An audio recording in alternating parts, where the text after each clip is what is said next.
ওম শান্তি 14 এপ্ৰিল 2021 বৰ্ষ বাবাৰ মহাবাক্য মৰমৰ সন্তানসকল অন্তৰ্মুখী হৈ জ্ঞানৰূপ অৱস্থাত থাকি এই মহাবাক্যবোৰ ধাৰণ কৰা তেতিয়া নিজৰ আৰু অন্য আত্মাসকলৰ কল্যাণ কৰিব পাৰিবা। নিজৰ মন বা অন্তৰৰূপী মন্দিৰ গুণৰূপী মূৰ্তিৰে সজোৱা আৰু পবিত্ৰ সংকল্পৰ সুবাস বিয়পোৱা। প্ৰশ্ন: সৰ্বোত্তম সঁচা সেৱা কোনটো? যথাৰ্থ সেৱাৰ সূক্ষ্ম আৰু গহীন ৰহস্য কি? উত্তৰ: যেতিয়া কাৰোবাৰ দ্বাৰা ভুল হয় তেতিয়া তেওঁলোকক সাৱধান কৰি দিয়াৰ লগতে সূক্ষ্ম ৰীতিৰে নিজৰ যোগৰ শক্তি তেওঁলোকলৈকে প্ৰবাহিত কৰি তেওঁলোকৰ অশুভ সংকল্প ভস্ম কৰিবা। এইটোৱে সৰ্বোত্তম সঁচা সেৱা। লগতে নিজৰ প্ৰতিও মনোযোগ দিবা, মনতো যাতে কোনো অশুদ্ধ সংকল্প উৎপন্ন নহয়। এই ক্ষেত্ৰত নিজেও সাৱধান হৈ থাকিবা আৰু আনৰ প্ৰতি এনেকুৱা দিব্য সেৱা কৰিবা। এয়াই সেৱাৰ সূক্ষ্ম আৰু গহীন ৰহস্য। ওম শান্তি। প্ৰত্যেক পুৰুষাৰ্থী সন্তানে প্ৰথমে অন্তৰ্মুখী অৱস্থা অৱশ্যে ধাৰণ কৰিব লাগে। অন্তৰ্মুখিতাত বহুত কল্যাণ সমাহিত হৈ আছে। এইটো অৱস্থাৰেই অচল, স্থিৰ, ধৈৰ্যশীল, নম্ৰতা ইত্যাদি দৈবী গুণৰ ধাৰণা হ'ব পাৰে তথা সম্পূৰ্ণ জ্ঞানময় অৱস্থা প্ৰাপ্ত হ'ব পাৰে। অন্তৰ্মুখী নোহোৱাৰ কাৰণে সেই সম্পূৰ্ণ জ্ঞানৰূপ অৱস্থা প্ৰাপ্ত নহয়, কিয়নো যি কিছু মহাবাক্য সন্মুখত শুনা হয় যদি তাক গভীৰতাত গৈ গ্ৰহণ নকৰে, কেৱল সেই মহাবাক্য শুনি পুনৰাবৃত্তি কৰি দিয়ে, তেন্তে সেই মহাবাক্য বাক্য হৈ যায়। যি মহাবাক্য জ্ঞানৰূপ অৱস্থাত থাকি শুনা নহয়, সেই মহাবাক্যত মায়াৰ ছায়া পৰি যায়। এতিয়া এনেকুৱা মায়াৰ অশুদ্ধ প্ৰকম্পনেৰে ভৰা মহাবাক্য শুনি কেৱল পুনৰাবৃত্তি কৰিলে নিজৰ লগতে আনৰো কল্যাণ হোৱাৰ সলনি অকল্যাণ হৈ যায়। সেইকাৰণে সন্তানসকল একেবাৰে অন্তৰ্মুখী হৈ যোৱা। তোমালোকৰ এই মন মন্দিৰ সদৃশ হয়। যেনেকৈ মন্দিৰৰ পৰা সদায় সুবাস আহে, তেনেকৈ মন মন্দিৰ যেতিয়া পবিত্ৰ হৈ যায় তেতিয়া সংকল্প পবিত্ৰ উদয় হয়। যেনেকৈ মন্দিৰত কেৱল পবিত্ৰ দেৱী দেৱতাসকলৰ চিত্ৰ ৰাখে, দৈত্যৰ নহয়, তেনেকৈ তোমালোক সন্তানসকলৰ মন বা অন্তৰৰূপী মন্দিৰক সকলো ঈশ্বৰীয় গুণৰ মূৰ্তিৰে সজাই দিয়া। সেই গুণবোৰ হৈছে নিৰ্মোহ, নিৰ্লোভ, নিৰ্ভয়তা, ধৈৰ্যশীলতা, নিৰহংকাৰ ইত্যাদি, কিয়নো এই সকলোবোৰ তোমালোকৰেই দিব্য লক্ষণ। তোমালোক সন্তানসকলে নিজৰ মন মন্দিৰক দীপ্তিমান অৰ্থাৎ সম্পূৰ্ণ শুদ্ধ কৰিব লাগে। যেতিয়া মন মন্দিৰ দীপ্তিমান হ'ব তেতিয়াহে নিজৰ দীপ্তিমান মৰমৰ বৈকুণ্ঠ দিশলৈ যাব পাৰিবা।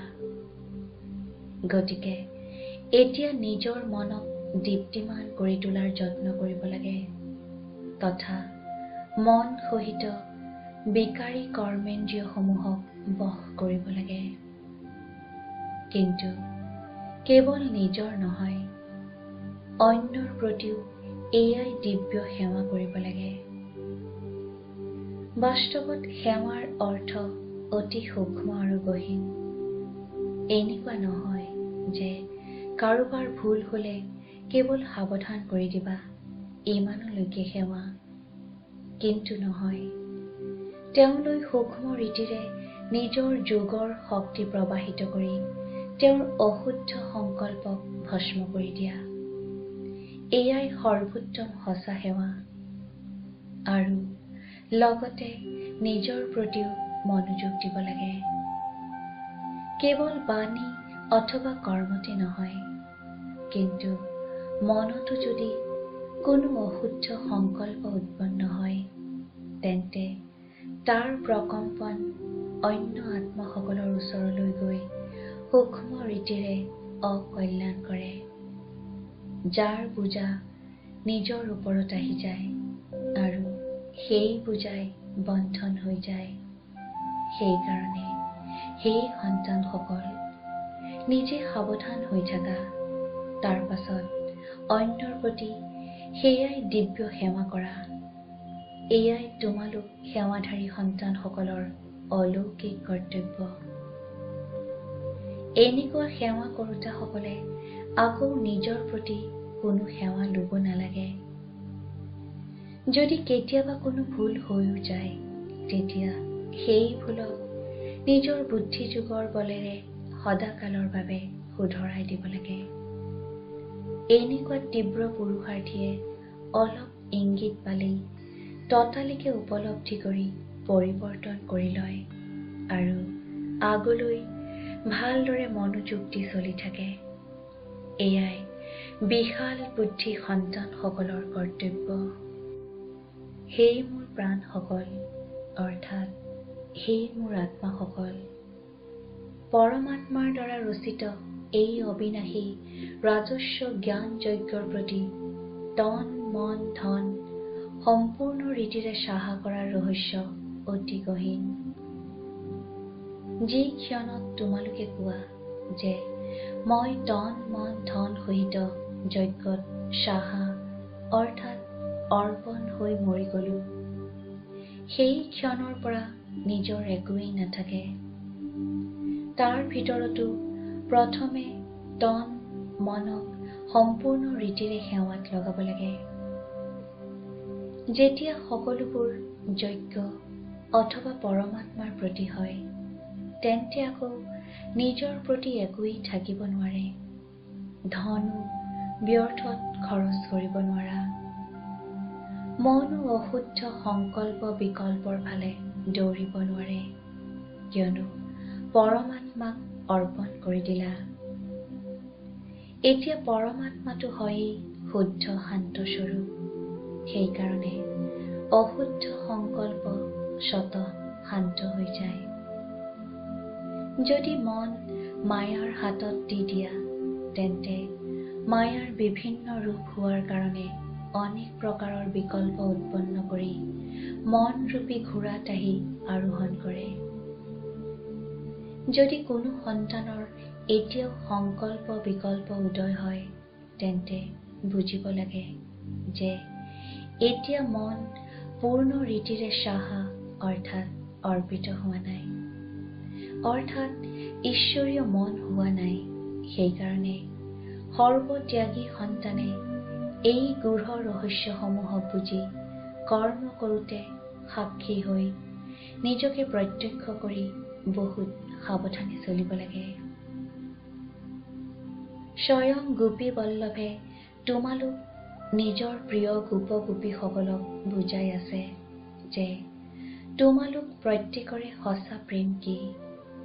হে প্ৰাণসকল, অৰ্থাৎ হে আত্মাসকল, তোমালোকে ইজনে সিজনৰ প্ৰেমযুক্ত সাৱধান বাণী স্বীকাৰ কৰিব লাগে, কিয়নো যিমান প্ৰিয় ফুল সিমান শ্ৰেষ্ঠ প্ৰতিপালন।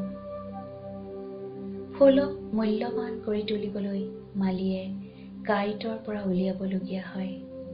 সেইদৰে তোমালোককো যেতিয়া কোনোবাই সাৱধান কৰি দিয়ে, তেতিয়া বুজিব লাগে যে তেওঁ মোৰ প্ৰতিপালন কৰিছে, অৰ্থাৎ মোৰ সেৱা কৰিছে। সেই সেৱা অথবা প্ৰতিপালনক সন্মান জনাব লাগে। এয়াই সম্পূৰ্ণ হোৱাৰ যুক্তি। এয়াই জ্ঞান সহিত আন্তৰিক সঁচা প্ৰেম। এই দিব্য প্ৰেমত ইজনৰ সিজনৰ প্ৰতি বহুত সন্মান থাকিব লাগে। প্ৰতিটো কথাতে প্ৰথমে নিজক সাৱধান কৰিব লাগে। এয়াই নম্ৰ অতি মধুৰ অৱস্থা। এনেকৈ প্ৰেমপূৰ্বক চলিলে তোমালোকৰ অন্তৰত ইয়াতেই যেন সেই সত্যযুগৰ সুন্দৰ দিনৰ অনুভূতি হ'ব।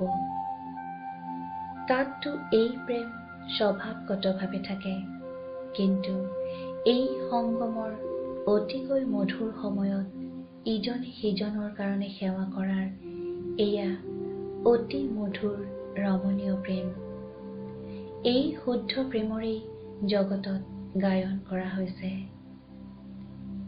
তোমালোক প্ৰতিগৰাকী চৈতন্য ফুল সকলো সময়তে হৰ্ষিত মুখৰ হৈ থাকিব লাগে, কিয়নো নিশ্চয় বুদ্ধিৰ হোৱা কাৰণে তোমালোকৰ শিৰাই শিৰাই সম্পূৰ্ণ ঈশ্বৰীয় শক্তি সমাহিত হৈ আছে। এনেকুৱা আকৰ্ষণ শক্তিয়ে নিজৰ দিব্য চমৎকাৰ অৱশ্যেই দেখুৱায়। যেনেকৈ নিৰ্দোষ শিশু শুদ্ধ পবিত্ৰ হোৱাৰ কাৰণে সদায় হাঁহি থাকে আৰু নিজৰ ৰমণীয় চৰিত্ৰৰে সকলোকে আকৰ্ষিত কৰে, তেনেকৈ তোমালোক প্ৰত্যেকৰে এনেকুৱা ঈশ্বৰীয় ৰমণীয় জীৱন হ'ব লাগে। ইয়াৰ কাৰণে তোমালোকে যিকোনো যুক্তিৰে নিজৰ আসুৰিক স্বভাৱৰ ওপৰত বিজয় প্ৰাপ্ত কৰিব লাগে। যেতিয়া কাৰোবাক দেখা যে এওঁ ক্ৰোধ বিকাৰৰ বশৱৰ্তী হৈ মোৰ সন্মুখত আহে, তেন্তে তেওঁৰ আগত জ্ঞান ৰূপ হৈ শৈশৱৰ মধুৰ ৰীতিৰে মিচিকিয়াই থাকা, তেতিয়া তেওঁ নিজে শান্ত হৈ যাব, অৰ্থাৎ বিস্মৃতি স্বৰূপৰ পৰা স্মৃতিত আহি যাব। লাগিলে তেওঁ গমেই নাপাওক, কিন্তু সূক্ষ্ম ৰীতিৰে তেওঁৰ ওপৰত বিজয় প্ৰাপ্ত কৰি মালিক হৈ যোৱা, এয়াই মালিক আৰু বালক বোধৰ সৰ্বোচ্চ শিৰোমণি বিধি। ঈশ্বৰ যেনেকৈ সম্পূৰ্ণ জ্ঞান ৰূপ, তেনেকৈ আকৌ সম্পূৰ্ণ প্ৰেম ৰূপো হয়। ঈশ্বৰৰ দুয়োটাই গুণ নিহিত হৈ আছে, কিন্তু প্ৰথমে জ্ঞান, দ্বিতীয়তে প্ৰেম। যদি কোনোবাই প্ৰথমে জ্ঞান ৰূপ নোহোৱাকৈয়ে প্ৰেম ৰূপ হৈ যায়, তেতিয়া সেই প্ৰেমে অশুদ্ধৰ হিচাপ নিকাচত লৈ যায়। সেইকাৰণে প্ৰেমক জাগ্ৰত কৰি প্ৰথমে জ্ঞান ৰূপ হৈ ভিন্ন ভিন্ন ৰূপত অহা মায়াৰ ওপৰত বিজয়ী হৈ পাছত প্ৰেম ৰূপ হ'ব লাগে। যদি জ্ঞান অবিহনে প্ৰেমত আহা, তেতিয়া ক'ৰবাত বিচলিতও হৈ যাবা। যেনেকৈ যদি কোনোবাই জ্ঞান ৰূপ নোহোৱাকৈ ধ্যানত যায়, তেতিয়া বহু ক্ষেত্ৰত মায়াত আবদ্ধ হৈ যায়। সেইকাৰণে বাবাই কয়, সন্তানসকল, এই ধ্যানো এক প্ৰকাৰৰ সূতাৰ শিকলি, কিন্তু জ্ঞান ৰূপ হৈ পাছত ধ্যানত গ'লে অতি মনোৰঞ্জনৰ অনুভৱ হয়। গতিকে প্ৰথমে জ্ঞান, পাছত ধ্যান।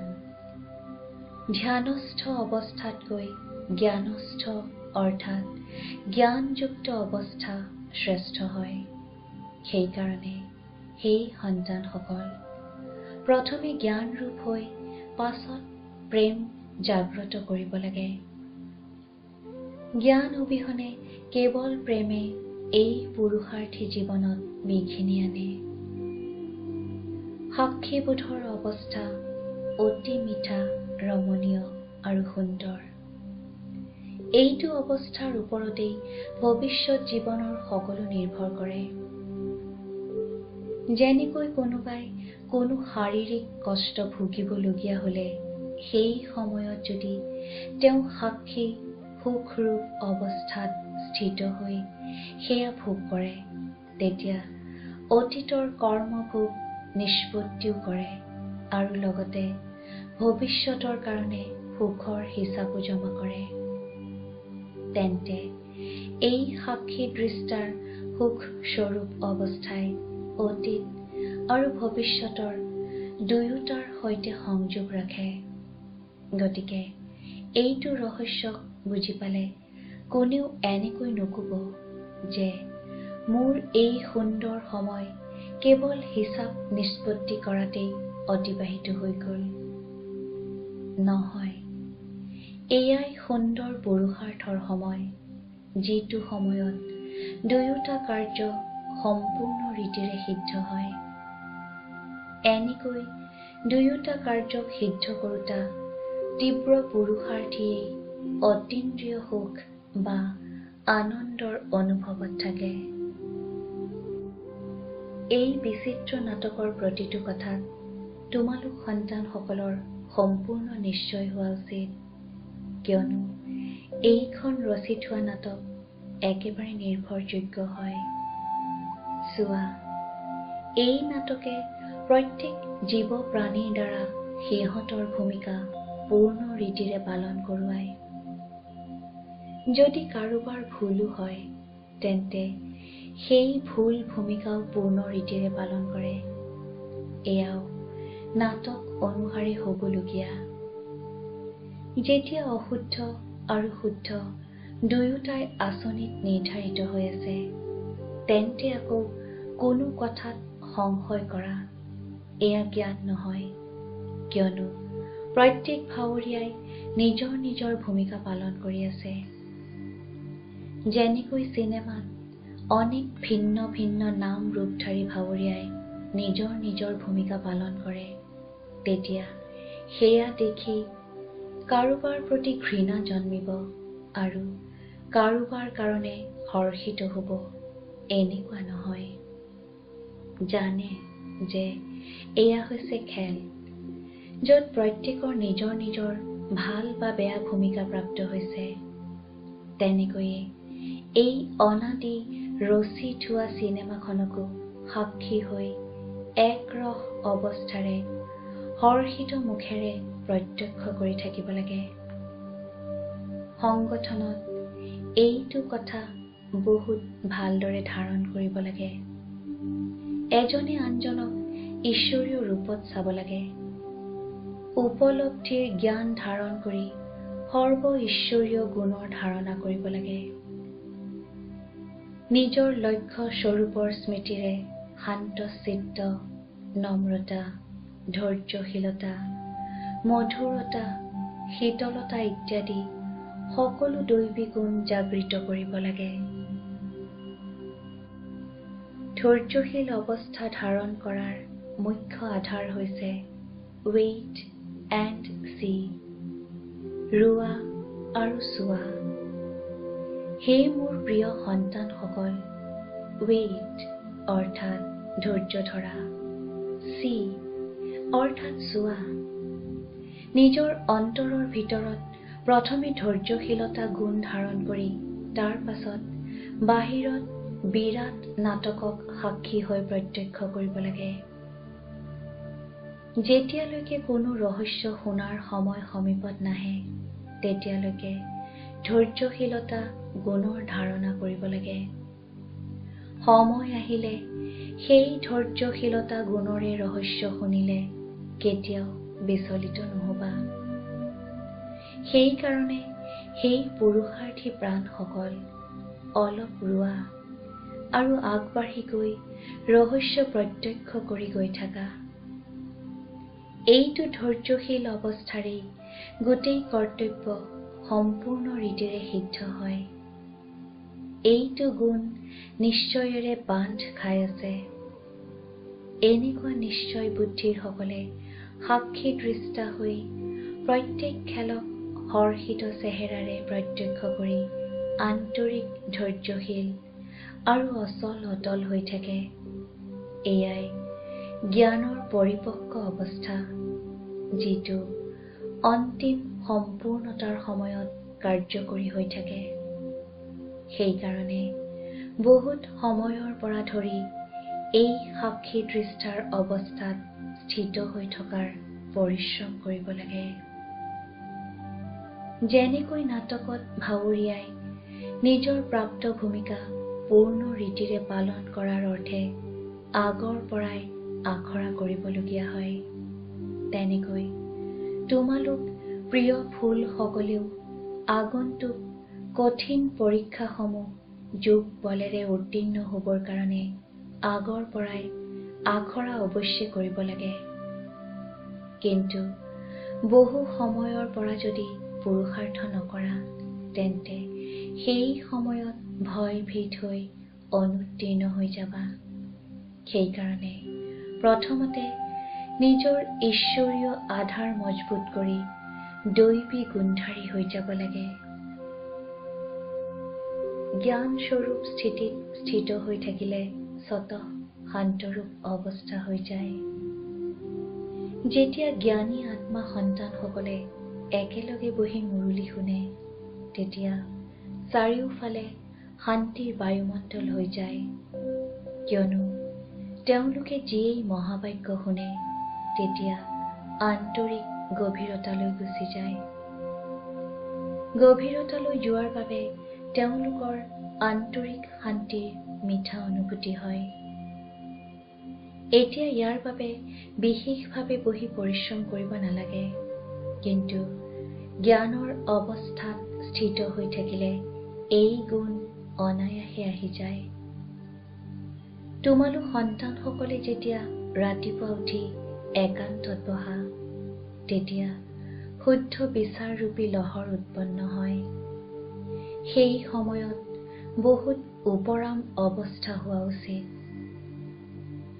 আকৌ নিজৰ শুদ্ধ সংকল্পত স্থিত হলে অন্য সকলো সংকল্প আপোনা আপুনি শান্ত হৈ যাব আৰু মন অমন হৈ যাব, অৰ্থাৎ শান্ত হৈ যাব।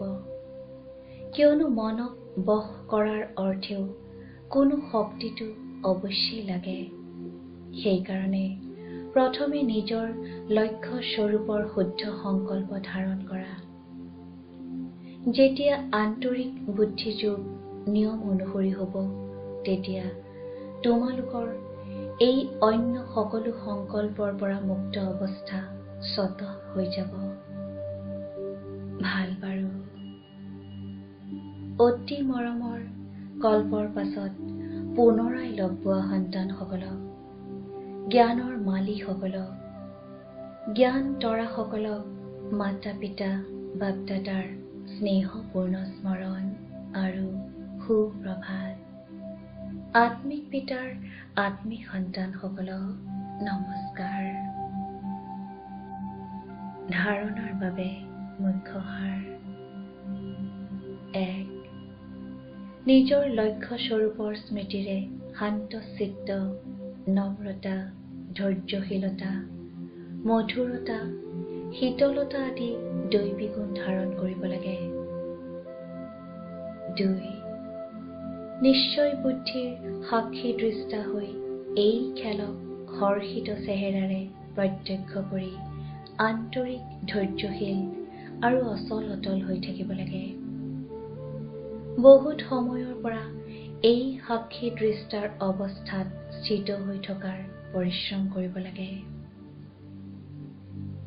বৰদান। স্নেহ আৰু শক্তিৰ ৰূপৰ সন্তুলনৰ দ্বাৰা সেৱা কৰোঁতা সফলতা মূৰ্ত হোৱা।